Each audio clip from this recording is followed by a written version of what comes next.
অন্য সময় মুখ দুলে যা মনে হয় না, অজু অবস্থায় আপনার হাজার চিন্তা আসে, হাজার কিছু মনে আসে, হয়েছে কি হয় না এটা মনে চলে আসে। কথা বলেন ঠিক কি না? ব্যবসায় করেন, চাকরি করেন, গাড়ি চালান, তেমন কিছু মনে হবে না। যখনই নামাজের মধ্যে আল্লাহু আকবার বলে ঢুকে যাবেন, এই চিন্তা সেই চিন্তা আসতেই থাকবে, আসতেই থাকবে, আসতেই থাকবে। এমনি অজুর ভাঙবে না, কিন্তু যখন কোরআন তেলাওয়াতের জন্য অজু বানাবেন দেখবেন ভাঙ্গার জন্য উপক্রম হয়ে গিয়েছে। প্রস্রাব ধরেন তখনও প্রস্রাবের ব্যাগ চলে আসে। এইরকম তো হওয়াটাই স্বাভাবিক। আপনি এমনি খেলার জন্য অ্যালার্ম দেন, দেখবেন যে টাইমের আগে আপনার চোখ খুলে গিয়েছে। আপনি যদি কোথাও বেড়াতে যাওয়ার জন্য অ্যালার্ম দেন, দেখবেন যে সারা রাত ঘুম হবে না, টাইমের আগেই আপনার অ্যালার্ম বেজে যাবার আগে আপনার চোখ খুলে গিয়েছে। যদি ফজরের আজানের জন্য আপনি অ্যালার্ম দেন, দেখবেন যে আপনার কানের মধ্যে সেই আওয়াজটা যায় না। কি রে, অ্যালার্ম তো অ্যালার্ম, আমি তো আমি, পার্থক্যটা কোথায়? ফের আপনার শয়তান বলে আমি চাই না কেউ রবকে খুশি করুক, তোরা যতই রবকে খুশি করার চেষ্টা করবি, আমি শয়তান ততই তোদের উপর অত্যাচার করতে থাকবো। আশেকরা বলে তোর যা করার কর। শয়তানের দাবি কি? তোরে নিয়েই যাব, একা যাব। আশেক বলে যে যা করার কর, আমি আছি আমার রবকে নিয়ে। তোর যা তাড়াতাড়ি করার কর, আমি আছি রবের রহমতের দিকে তাকিয়ে। এবার যখন আপনি ওযুতে যাচ্ছেন, সে ডিস্টার্ব শুরু করছে। আরেকটা জিনিস আপনাদের হয় কিনা দেখেন, এমনি কোনো কাজ নাই, নামাজ পড়তে গেলে দেখবেন যে এই কাজ সেই কাজ, এই কল সেই কল। হয় কি হয় না? একটু ভেবে দেখেন না কেন হয় এই টাইমে? কারণ ওই যে একজনের পেট কামড়াচ্ছে। মনে রাখবেন, শয়তানের পেট যত কামড়াবে বুঝে নেবেন আপনার রব আপনার উপর তত খুশি হচ্ছে। আর একটু জোরে বলতে হবে সুবহানাল্লাহ। আমরা যদি জান্নাত পেতে চাই, রবকে খুশি করতে চাই, আমাদের প্রধান দায়িত্ব আমাদেরকে জান্নাতে যে নিতে চাচ্ছে না, জান্নাতে দিতে যে চাচ্ছে না, জান্নাতের দিকে যাওয়াটা যা সহ্য হচ্ছে না, তার প্ল্যানিং গুলো যদি বুঝতে পারি, তাইলে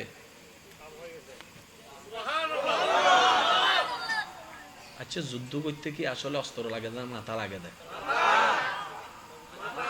ওনারা হন না, মাথা লাগে দাও না, টেকনিক কি? আচ্ছা ফ্লাইওভার যাক তো প্রথম মানে বোঝনো হদ দে কি বানাত দে নবু না জীবনত রাস্তা গারা জীবন রাস্তা দেখি দি মেডির উদ্দি ইয়া বেলা পাতাসুর উদ্দি তুলি ফেলার দিন নবু না ওই না হার প্ল্যানিং এ ইঞ্জিনিয়ার, হার প্ল্যানিং এ বানাই আগে নাকি আইকি আগে? আইকি আগে না গবেষণা করছি আগে? বেগিন গড়িয়ারে বেগিন ইন্ডা তো নিশুদে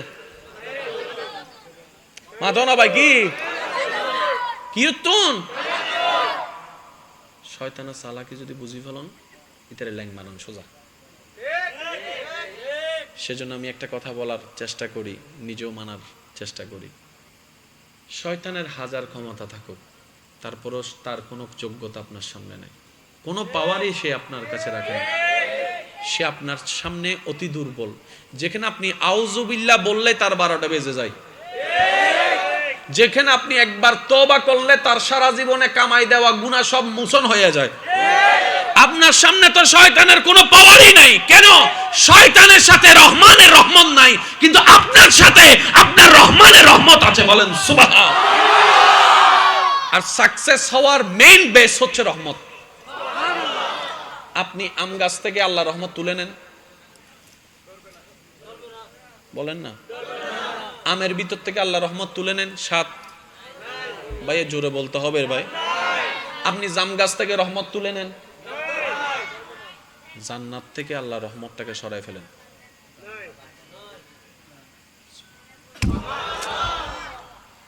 এক ফল নিউন আর এক ফল। আচ্ছা বুঝতে পারছি, বেশি রাত হয়ে গেছে, সেজন্য আপনারা টেনশন করতেছেন। শেষ, আমি আর 10 মিনিট আছে, তারপর আমি শেষ করে দিচ্ছি। একবার বলেন আলহামদুলিল্লাহ। তবে আমি আমার ভাইদের কাছে একটা জিনিস জানতে চাই, মন খুলে বলবেন। পাস করতে চান না ফেল করতে চাই? কয়েকজনের শুনেছি, আরগুলা শুনি নাই। পাস করতে চাই না ফেল করতে চাই? বেইজ্জতি চাই নাকি ইজ্জত চাই? মন থেকে বলেন, বেইজ্জত চাই না ইজ্জত চাই? কুত্তার মতো মৃত্যু চাই? কুত্তার মতো মৃত্যু চাই? যদি মরণটা এমন হয় যার চেহারা দেখে এলাকার মানুষ বলবে দেখ জান্নাতি মানুষের চেহারা বেশি উঠছে, জীবন তো এটা, জীবন তো এটা। আর এটা পাওয়ার জন্য আমাদের কিছু টেকনিক অ্যাপ্লাই করতে হবে। আসুন ওলামা ইকরামের দোয়া নিয়ে একটু বোঝার চেষ্টা করি। তাহলে শয়তান যত চেষ্টা করবে দূরে রাখতে, আমাদেরকে তত জোর করে যেতেই হবে। সেজন্য সারা রাত মোবাইল টিপলে ঘুম আসে না, কিন্তু আজানের আগে দেখবেন যে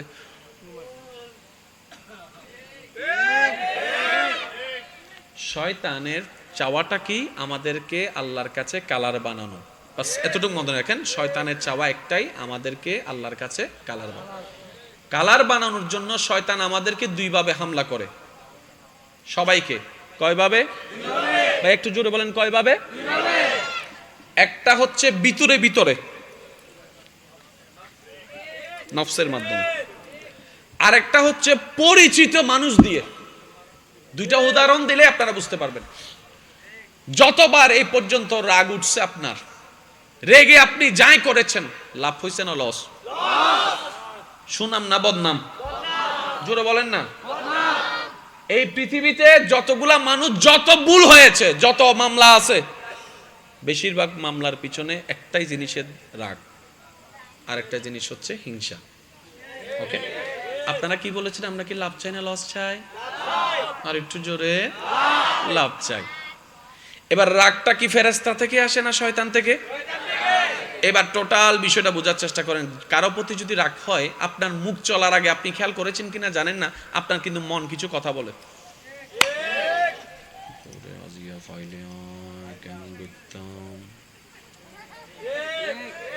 কথা বলেন না রে ভাই, হয় কি হয় না? রাগ ও সামনে নাই, আপনার মুখ বলার আগে মন বলে। ঠিক, যখন সামনে পান সেটাই করেন যেটা 3 মিনিট আগে মনে মনে বলেছেন।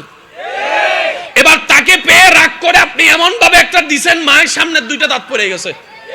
সামনের 2টা দাঁত পড়ার সাথে সাথে ব্লিডিং শুরু হয়েছে। ব্লিডিং শুরু হওয়ার সাথে সাথে আপনার ব্রেন অ্যাক্টিভ হয়েছে। এবার সেই সাহসী বীর পুরুষটা পালাইয়া খাটের নিচে, কথা বলেন, সবাই এলাকায় তারা খুঁজতেছে, কিরে তুই কই? আমি কাউরে বলিস না। তুই তো সাহস করে মারতে গেছস, মাইরেও দিছস, এখন ভয় পাচ্ছস কেন? বেশি ভুল করে ফেলছি, কেমনে মারছে আমি নিজেও জানি না, কেমনে কি করছি আমি নিজেও জানি না, বিশ্বাস কর এটা আমি। কিন্তু আপনি না মারলেন, আবার আপনি বলছেন না। এবার পুলিশ যখন অ্যারেস্ট করতে আসলো, আপনি বললেন স্যার আমি মারি নাই। তো মারছে কে? দাঁতের উপর তো তোর হাতের না সাপ, আসামি তো তুই। ও বলে যে না আমি আসামি না। তা আসামি কে? রাগ এটা আমার জিনিস না, রাগ ফেরেশতার জিনিস না, রাগ শয়তানের জিনিস, সুতরাং শয়তান দোষী। শয়তান আমাকে রাগ দিছে, সেজন্য আমি এই কাজটা করছি। শয়তান বলে যে স্যার আমার কোনো দোষ নাই। কই তোর দোষ নাই মানে? শয়তান বলে যে আমি দিছি ভালো কথা, ওর তো ব্রেন আছে, আকল আছে, ও নিল কেন? আমি দিব বলে সব নিয়ে নিবে? আমার কোনো দোষ নাই, তার দোষ। আমি জাপ দিতে পারলে তো জাপ দিবে না। কথা বলেন না, কথা বলেন না। বান্দা বলে যে দেখুস নি হত বড় ফুল ডিবাস, ডাইরেক্ট সুকুলটাই ফেলছে। তুই আমারে রাগ দিলি, তোর ভালোবাসা আমি রাগ নিলাম, তোরে খুশি করার জন্য তার দাঁত ফলাই দিলাম। আজকে যখন আমি অ্যারেস্টের সামনে, তুই আমার বিপক্ষে দলে চলে গেছস, ডাইরেক্ট বন্ধুত্ব শেষ করে দিয়েছস। শয়তান বলে যে আমি তো এমন আগে থেকেই তো জানোস, তারপর আমার সাথে বন্ধুত্ব করছস কেন? আমার কি? এবার বান্দা বলে যে হাই হাই হাই, তোর মতো বাটফারের সাথে আমি বন্ধুত্ব করছি। একজন তাকায় আছে তখন,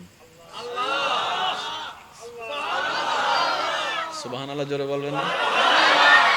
ওই শয়তানের কথা শুনে শুনে যে বান্দাটা এত কিছু করেছে, মানুষকে জায়গা দখলে এই সেই যত কষ্ট দিয়েছে, হকুল্লাহ যত নষ্ট করেছে, যত গুনাহ করেছে, যখন শয়তান পল্টি মারছে, আল্লাহ তাকায় আছে। হঠাৎ করে একজন খতিবে মুকাররমের কোরআনের আয়াত ওনার কানের মধ্যে আসলো, মা গাররাকা বিরাব্বিকাল কারীম, মা গাররাকা বিরাব্বিকাল কারীম, মা গাররাকা বিরাব্বিকাল করিম, মা গাররাকা বিরাব্বিকাল করিম, মা গাররাকা বিরাব্বিকাল করিম। যখনই দিলে লাগছে চোখ বেয়ে পানি পড়া শুরু করছে। হাই হাই, কি করলাম আমি? এত বড় বোকা আমি কেমনে করলাম? এত সার্টিফিকেট ওয়ালা হই আমি এত বড় বোকা করলাম? কি জবাব দিব দুনিয়াতে, কি জবাব দিব আখেরাতে? ভাবনায় যখন চলে আসলো, নিজের ভিতর অনুতপ্তা সৃষ্টি হলো। আরে করেছি তো করেছি, 1-2 মাস তো গুনাহ করি নাই, শয়তানের পাল্লায় পড়ে। বছরের পর তো বছর করেছি, দিনের পর তো দিন করেছি, সপ্তাহের পর তো সপ্তাহ করেছি, রাতের পর তো রাত করেছি। 1-2 দিন হলে তো সরি বলে কোনো রকম শেষ করে নিতে পারতাম, কারণ 1-2টা ভুল ক্ষমা চাওয়া যায়। হাজার হাজার কোটি ভুল ক্ষমা চাইতেও তো নিজের কাছে লজ্জা লাগে। এখন আমি কিভাবে কি করব? রব বলে যে লা তাকনাতু মির রাহমাতিল্লাহ। বান্দার কানের মধ্যে যখন আসলো আমি আল্লাহর রহমত থেকে নিরাশ হইস না, ইন্নাল্লাহা ইয়াগফিরুয যুনুবা জামিয়া। বান্দারে যদি পাহাড় পরিমাণও তোর গুনাহ হয়ে যায়, মন ছোট করিস না, আমি রবের কাছে চলে আয় তওবার মাধ্যমে, আমি ক্ষমা করে দিতে রাজি আছি। সুবহানাল্লাহ। বান্দা বলে যে খাইছে না, যিনি এত বছর পরে আসার পরও সেকেন্ডে মাফ করে দেয়, ওনার চাইতে বড় আপন আর কেউ? আমি একটা প্রশ্ন করি, আপনাদের যার যেটা মন চায় উত্তর দিবেন। আপনি আমাকে না চিনলো, আমি আপনাকে না চিনলো, যে নিজেকে তো আমরা তো চিনি না, মানে আমি কেমন, আপনি কেমন, আপনার সকাল কেমন গিয়েছে, দুপুর কেমন গিয়েছে, আপনারটা আপনি জানেন, আমারটা আমি জানি। তো জান্নাতে যেতে গেলে যে ঈমানের পরে যে নেকির পাল্লা ভারী হওয়া লাগবে, তো আমাদের জীবনে তো আমরা যেতটুকু জানি, আমি মোকাররম বাড়ির জীবনে সজ্ঞানে স্ব ইচ্ছায় বলছি যে আমার জীবনে সওয়াবের চাইতে গুনাহ বেশি। আমার মতো গুনাহগার কে কে আছেন একটু হাত তুলবেন? যদি আমার মতো গুনাহগার কে কে আছেন একটু হাত তুলেন। আপনার পাশে যে হাত তুলতেছে না সে হচ্ছে জান্নাতি মানুষটা, চেহারা চিনে রাখেন। এবার হাত নামান। সত্যি করে বলেন, আমাদের কি সওয়াব বেশি না গুনাহ বেশি? আমি আমারটা বলছি, আপনি আপনারটা স্বীকার করেন। সওয়াব বেশি না গুনাহ বেশি? জান্নাত পাওয়া তো দূরের কথা, স্বপ্ন দেখার ক্ষমতা আমাদের কাছে নাই। মানেন মানেন মানেন? সবাই মিলে বলতে হবে মানেন। জান্নাত পাওয়া তো দূরের কথা, গ্রাণও পাওয়ার নসিব আমাদের হবে না যে গুনাহ করছি। কারণ যদি ভালো কাজ করি একটা, উল্টা করি 10টা। উপকার যদি জীবনে কাউকে একবার করছি, আজীবন কোটা। ওই দিলাম দে মনে আছে না? Right right. আমরা কেউ জান্নাত পাওয়ার আসলে যোগ্য না, কিন্তু আমাদের একটা জায়গায় বড় খুশনসিব। গুনেহগারম সিয়াকারম ওয়ালেকিন বদস্তম হস্তে দামানে মুহাম্মদ। এই একটা জায়গায় আমরা চমক মেরে দিয়েছি। নবী বলে, ও আল্লাহ, আমার উম্মত যতক্ষণ জাহান্নামে থাকবে আমি জান্নাতে যাব না। আমাদের হিসাবে আল্লাহর হিসাব পড়ে, আমাদের হিসাবে আমরা সবাই কোথায়? জোরে বলেন না। আর ওদিকে নবী দাঁড়ায় বলে, আল্লাহ আমার উম্মত জাহান্নামে থাকলে কিন্তু আমি। লাগছে নি ফেস? কথা বলেন, লাগছে নি ফেস? আমরা এমন জাহান্নামী যে আমরা কাউকে দোষারোপ করতে পারবো না। আমার দোষে আমি জাহান্নামী, আপনার দোষে আপনি জাহান্নামী। জান্নাতি জাহান্নামী বিবেচনা হবে কিসের কারণে? আমলের উপর। আমল মানে চরিত্রের উপরে, ঠিক আছে? একজন মানুষকে সবচেয়ে ভালো কে চিনে দুনিয়াতে?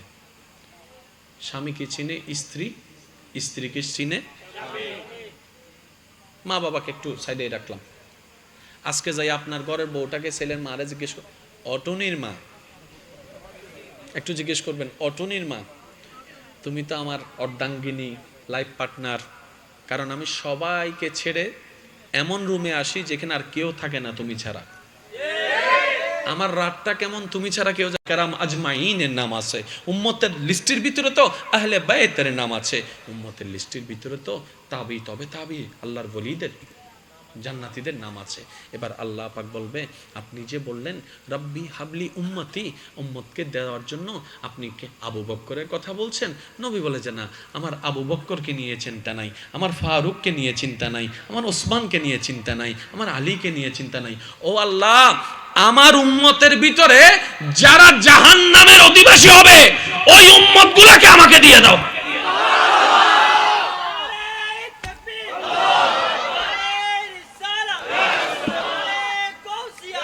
কান্দরে মনে করে লাগিয়া বন্ধ, করে লাগিয়া কান্দরে মন করে লাগিয়া বন্ধ, কেউ তো তোমার আপন হবে না বন্ধ, কেউ তো তোমার আপন হবে না, যে জনে হবে আপনা। যার যত শক্তি আছে একবার বলেন মারহাবা। আল্লাহ বিচারক হয়ে বিচারও করবেন, জাহান্নামীকে জাহান্নামে দিয়ে দিবেন। আহকামুল হাকিমের দায়িত্ব শেষ। এবার নবীকে আল্লাহ সিজদায় যাওয়ার অনুমতি দিয়ে সুপারিশ করাবেন। নবীর সুপারিশ কবুল করতে করতে নবীর উম্মতকে, আল্লাহর বান্দাদেরকে জাহান্নামী থেকে জান্নাতি করে দিবেন। জগৎ জিজ্ঞেস করবে, মওলা জাহান্নামী আবার জান্নাতি হয় কেমনে? ফেল কখনো পাস হয় না, পাস কখনো ফেল হয় না, কথা বলেন না। দিন কখনো রাত হয় না, রাত কখনো দিন হয় না, জাহান্নামী কখনো জান্নাতি হয় না। আল্লাহ তুমি যে জাহান্নামে দিলা এটা সঠিক, আহকামুল হাকিমিন বিচারক হয়ে দিছিল। আল্লাহ জান্নাত পাইলো কেমনে? কই তোরা কি পরশ নাই? সূরা ফাতিহা 3 নম্বর লাইন, মালিক ইয়াউমিদ্দিন, আমি মালিকও, আমি বিচারকও, আমি মালিকও। বিচারক হয়ে বিচার করেছি, যার যতটুকু প্রাপ্য তাকে সেটা দিয়েছি, বিচার শেষ। এবার মালিক হয়ে রহমানুর রহিম হয়ে দয়া করে জাহান্নামী থেকে জান্নাতি বানিয়ে দিয়েছি। আল্লাহ আমাদেরকে সে নিয়ামত অর্জন করার তৌফিক দান। কষ্ট না নিলে একটা কথা বলবো, জান্নাতে 2 ধরনের মানুষ থাকবে ভাইয়া। কয় ধরনের? এক ধরনের মানুষ যারা জান্নাতকে চাইতে চাইতে চাইতে জান্নাত পাওয়ার জন্য কষ্ট করতে করতে করতে করতে জান্নাত পাবে, এই এক ধরনের মানুষ। আরেক ধরনের মানুষ জান্নাতে থাকবে যাদেরকে জান্নাত স্বয়ং নিজেই আল্লাহর কাছে দোয়া করে, ফরিয়াদ করে, দরখাস্ত করে ওই মানুষগুলাকে নিবে। কয় ধরনের জান্নাতি? একটু বুঝার জন্য বলেন, কয় ধরনের? কেউ জান্নাত চেয়ে রবের দয়া নিয়ে জান্নাত পাবে, আবার কেউ জান্নাতে তাদেরকে বলবে আল্লাহ অমুককে আমাকে দাও। আচ্ছা, আপনি কোনটা হতে চান? যদি হতে চান 1 এবং 2 এর মধ্যে কোনটা হবেন? বলেন না ভাইয়া, বুঝাইতে পারি নাই মনে না কথা। সবার চাওয়া কোথায় যাওয়া? জান্নাতে। ওকে, জান্নাতে কয় ধরনের মানুষ থাকবে? একটা হচ্ছে যে কষ্ট করে করে জান্নাত পাবে, আরেক ধরনের মানুষ জান্নাতে আল্লাহকে বলবে আল্লাহ ওইটার একটু আমাকে দাও না। কার দাম বেশি? কার সম্মান বেশি? 2 না? কার সম্মান বেশি? আমরা কোনটা হতে চাই? একটু জোরে বলেন কোনটা? আল্লাহু আকবার। নবীজি আল্লাহর হুকুমে সিদ্দিক আকবরকে জান্নাতি ঘোষণা দিয়ে দিয়েছেন। আমরা নামাজ পড়ি কি পাওয়ার জন্য? জান্নাত পাওয়ার জন্য। রোজা রাখি কি জন্য? জান্নাত পাওয়ার জন্য। সিদ্দিক আকবর যেদিন শুনেছেন জান্নাতি হয়েছেন আল্লাহর হুকুমে, পরের দিনেই আগের মতো ওযু বানায় মসজিদে নববীর দিকে চলে যাচ্ছে। জগৎবাসী জিজ্ঞেস করে আমরা নামাজ পড়ি জান্নাত পাওয়ার জন্য, আপনি তো জান্নাত পেয়ে গেছেন, আলামিন আপনাকে বলে দিয়েছেন, এরপরে নামাজ পড়তে যাচ্ছেন কেন? সিদ্দিক আকবর বলে আমি নামাজ জান্নাত পাওয়ার জন্য পড়ি না, আমার মাওলাকে খুশি করার জন্য পড়ি। সুবহান। এবার জান্নাতকে প্রশ্ন করেন, ও জান্নাত আমারে তো চাইলা না, ওনারে চাইলা কেন? জান্নাত উত্তর একটাই দেয়, যে আমার মাওলাকে চাইবে আমি জান্নাত তাকে চাই, যে আমাকে চাবে আমি জান্নাত তারে চাই না। যে আমাকে চাইবে আমি তাকে চাই না, যে আমি জান্নাতের খালিককে চাবে। সুবহানাল্লাহ, একটু জোরে বলা যাবে? আর একটু জোরে বলেন না সুবহানাল্লাহ। তুমি শেষ বিচারের আদালতে করবে বিচারে হাকিম হই, আমরা তোমার ক্ষমার যোগ্য নয়। কথা বলেন ঠিক কিনা?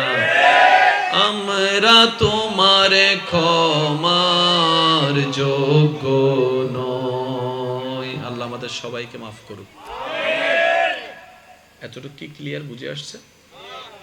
শয়তানে আমাদেরকে টানবে কোন দিকে? জাহান্নামের দিকে। আমাদেরকে যেতে হবে রবের দিকে। শয়তানে হামলা কয়ভাবে করে? শেষ ভালো যার সব ভালো তার, একটু জোরে বলেন কয়ভাবে? একটা হচ্ছে ভিতরে ভিতরে, সাইকাতে কুস মাসোনা ইতের মোবাইল বে ফরিতে কি লেভেল আসোনা উই তারা সুদ থার তুই কেন হাতি এক কানা করে হাইলে কি হয় হাসোনা। বুঝতে পেরেছেন? আরেক ধরনের শয়তানে হামলা করে। আমার মা বোন যদি আমার আওয়াজ শুনেন একটু মিলাই দেখবেন, আমার যুবক ভাইরা যদি শুনে থাকেন মিলাই দেখবেন, মিললে নিবেন, না মিললে বাদ দিবেন। আরেক ধরনের হামলা করে পরিচিত মানুষকে দিয়ে। যেমন আমার একটা বোন সবসময় আল্লাহর হুকুম মেনে পর্দা করে। কোন একটা বিয়ের অনুষ্ঠান আসছে, গায়ে হলুদের অনুষ্ঠান কিংবা কোন একটা কিছু, আমার বোন বলছে আমি সেখানে যাব না। কেন? আমি বোরকা ছাড়া কোথাও। এটা হচ্ছে আমার বোনের ঈমান। একজন এসে বলবে, মামি চাচি খালা ভাই বোন এসে একজন বলবে একদিন বোরকা না ফুললে কি হইছে, প্রত্যেক দিন তো ফরজ, সবাই বোরকা ছাড়া, তুমি একজন বোরকা পরলে তোমাকে তো গাইয়া লাগবে। কথা বলেন না?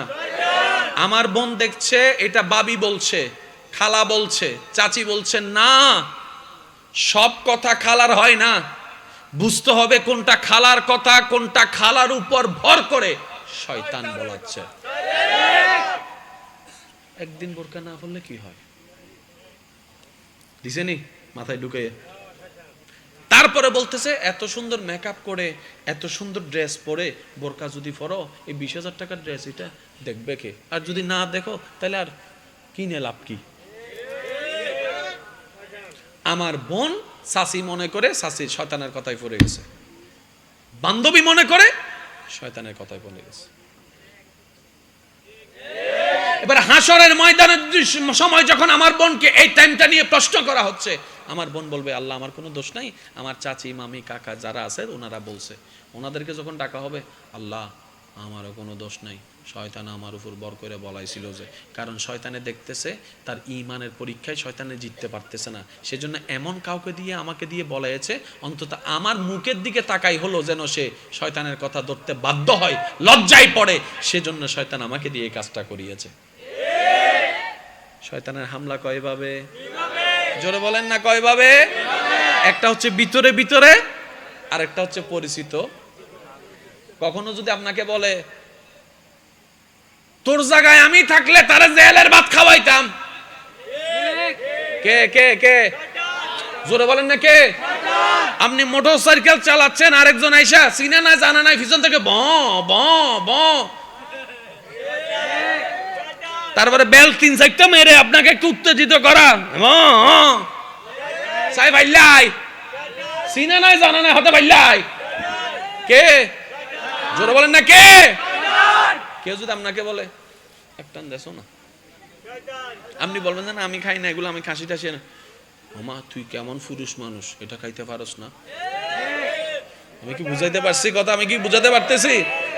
এগুলা কে করাচ্ছে? শয়তানে। কাকে দিয়ে? এমন মানুষকে দিয়ে যাদের কথা আমরা লজ্জায় হলো পালন করার চেষ্টা করি। এবার আমার ভাই বলবেন আচ্ছা ভাই আমি চিনব কিভাবে? এক কথাই বুঝেন, যার কথায় কাজে রব এবং রসুলের বিরোধিতা পাওয়া যাবে, সে যেই হোক। ভাই জোরে বলেন না রে ভাই। মনে করেন আমিও যদি কখনো আপনাকে বলি একটু খাসো না ভাই, আপনি আপনি তখন বলবেন বাড়ি হুজুরের উপর শয়তান ভর করছে।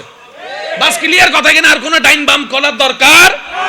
নামাজের জন্য যাচ্ছেন, বন্ধু একজন ডাকছে, দোস্ত 5 মিনিট কেছো না, জোরে জোরে জোরে। আপনি বাঁচবেন কিভাবে? আপনি বলবেন যে তুই 5 মিনিট দাঁড়া, আমি 5 মিনিট পর আসতেছি, দরকার হলে আমি 10 মিনিটের জায়গায় তোরে 20 মিনিট টাইম দিব, কিন্তু 5 মিনিট তুই দাঁড়ায় থাক যদি আমার বন্ধু হস। হ্যাঁ টাইম তো এখনো আছে, টাইম আছে মনে করি গেই গুই। এখন বলেন শয়তানের হামলা কয়ভাবে হয়? যাদের বাঁচার ইচ্ছা আছে তারা একটু বলেন কয়ভাবে? আমাদের কাজ কি? বাঁচার চেষ্টা করা। আমি আবার বলছি, বাঁচা নয়, কারণ কেউ আমরা বাঁচতে পারবো না, কারণ আমরা 10 দিকে হামলা করলে সে 30 দিকে হামলা করবে। আমাদের কাজ বাঁচার চেষ্টা করা, তাকে ল্যাং মারার চেষ্টা, আমাদের কাজ চেষ্টা করা। এই চেষ্টা করতে করতে যদি কোনো বান্দা কবরে চলে যায়, আল্লাহ চাহে তো খুশি হয়ে তার সারা জীবনের গুনাহ মাফ করে দিবে। এই কারণে আদুব মুবিনের বিপক্ষে যুদ্ধ করার কারণে বলেন সুবহান। সেজন্য মনটা সবসময় বড় রাখবেন। পারবেন ইনশাআল্লাহ? আরো জোরে বলেন পারবেন ইনশাআল্লাহ? সবকিছু দেওয়ার মালিক কে? আল্লাহ কাদেরকে দেয়, কেন দেয়? আল্লাহ তাদেরকে দেয় যারা আল্লাহর দিকে তাকায়, অন্যদেরকে দেয়। সুবহানাল্লাহ বলবেন না?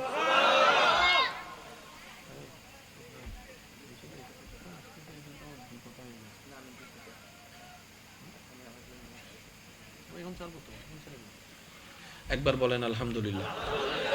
ভাইয়া আপনাদের কি কষ্ট হচ্ছে কোনো? মন খুলে একবার বলেন আলহামদুলিল্লাহ। আমি সবার একটু মনোযোগ চাচ্ছি, আশা করি এই জিনিসটা আপনারা বুঝতে পারবেন। এতটুকু কি বুঝে আসছে? এতটুকু বুঝে আসছে?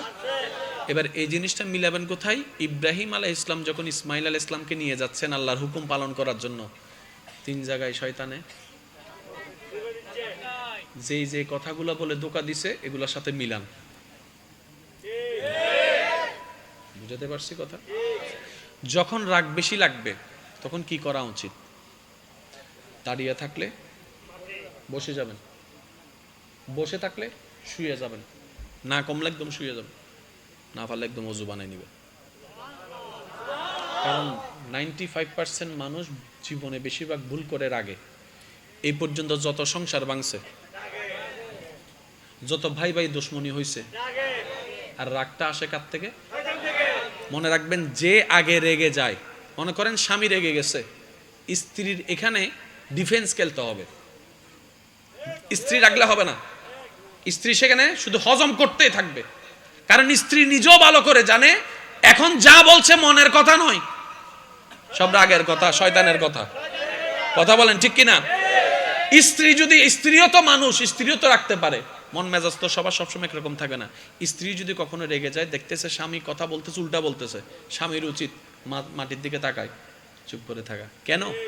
স্বামী স্ত্রীর পোশাক, স্ত্রী স্বামীর পোশাক, এটাই আমাদের ইসলাম। আর একটু জোরে বলেন। এবার যদি পোশাক টেনে নেই অবস্থা কি হবে? তো স্বামীর জন্য স্ত্রী অতটুকু ইম্পর্টেন্ট, স্ত্রীর জন্য স্বামী অতটুকু ইম্পর্টেন্ট। আমরা অভাগারা বুঝার মতো বুঝতে জানি নাই বলে আজকে স্ত্রীদেরকে যৌতুকের কারণে, যৌতুকের নাম দিয়ে অত্যাচার করা হচ্ছে। ওই যে গুরুত্ব বুঝতে পারি নাই, গুরুত্ব বুঝতে পারি নাই। রাগ করলে করেন, মন খারাপ করলে করেন, তবে ভেবে দেখবেন পৃথিবীতে যতগুলো সম্পর্ক আছে, আমি ওলামায়ে কেরামের একটু মনোযোগ চাচ্ছি, পৃথিবীতে ভাই ভাইয়ের সম্পর্ক আছে না নাই? শেষ বলো যার সব বলো তার জোরে করে, ভাই ভাইয়ের সম্পর্ক আছে না নাই? ভাই বোনের সম্পর্ক আছে না নাই? মা সন্তানের সম্পর্ক আছে না নাই? স্বামী স্ত্রীর সম্পর্ক আছে না নাই?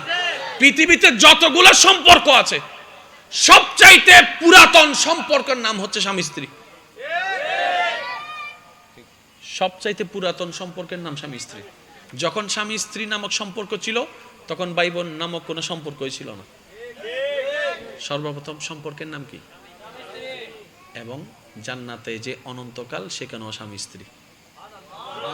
এবার আপনারাই ভেবে দেখেন স্বামী স্ত্রী শব্দটা কত ইম্পর্টেন্ট। কারণ পৃথিবীতে আদম এবং হাওয়া আলাইহিস আগে কেউ ছিল না, আর ওনাদের সম্পর্কটাই ছিল স্বামী স্ত্রী। এবার ভেবে দেখেন আল্লাহ তাআলা স্বামী স্ত্রী শব্দ দিয়ে সম্পর্কের সূচনা করেছেন। আল্লাহ প্রত্যেকটা স্বামীকে, স্ত্রীকে আপন আপন জায়গা থেকে এই মর্যাদা বুঝার তৌফিক দান করুন। 5 ওয়াক্ত নামাজ চলবে ইনশাআল্লাহ। যে কথা বলতে চেয়েছি, যে দুই একজন আমাকে ভালোবাসেন, আবদার করে বলি, তিনি তাকে দয়া করে যে ওনার দিকে তাকিয়ে অন্যকে দয়া করে। ঠিক আছে? এখানে যারা সংসার চালাচ্ছেন, যাদের একজনের ইনকামে 4-5 জন চলছে, আমি শ্রদ্ধার সাথে একটা কথা বলবো, কখনো কাউকে এমন কথা বলবেন না আমি খাওয়াচ্ছি, আমি চালাচ্ছি, আমি দিচ্ছি। মনে রাখবেন, কেউ কাউকে খাওয়ায় না, যার যারটা সে সেই খায়। সুবহানাল্লাহ বলতে হবে। আবার বলছি, কেউ কাউকে খাওয়ায় না, যার যারটা সে সে খায়। এবার আমার ভাই আমাকে বলবে, ভাই আপনি তো বললেন, আমি মানলাম, কিন্তু আমি যে কামাই, আমি না কামাইলে তো বাজার হয় না, বাজার না হলে তো রান্না হয় না, রান্না না হলে তো আমার ভাই খাইতে পারে না, তাহলে তা আমার কামানোটাই খাচ্ছে। আমি বললাম, ভাই হয়তো আমি বুঝাতে ব্যর্থ হয়েছি, একটু শুনুন। আপনার ভাইয়ের রিজিকের বরাদ্দটা আল্লাহ তাআলা আপনাকে দিয়ে পূরণ করছেন। বরং আপনি উল্টা তাকে বলবেন, মামিকে, চাচিকে, খালাকে বলবেন, ধন্যবাদ আপনারা আমার ঘরে মেহমান হওয়ার জন্য।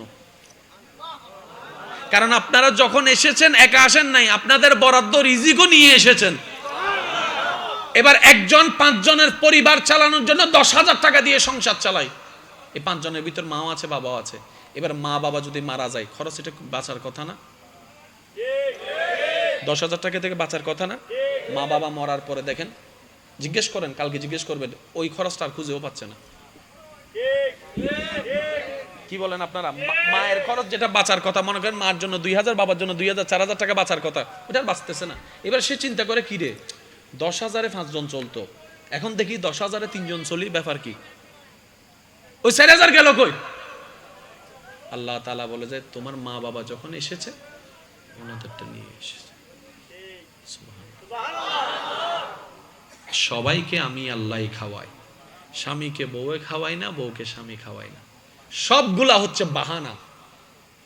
সবগুলা কি? কৃষক একটা বাহানা, দোকানদার একটা বাহানা, স্বামী বাবা একজন বাহানা, স্ত্রী একজন বাহানা। সবকিছুর মূলে আমি রব্বুল আলামিন। চিৎকার দিয়ে বলেন সুবহান।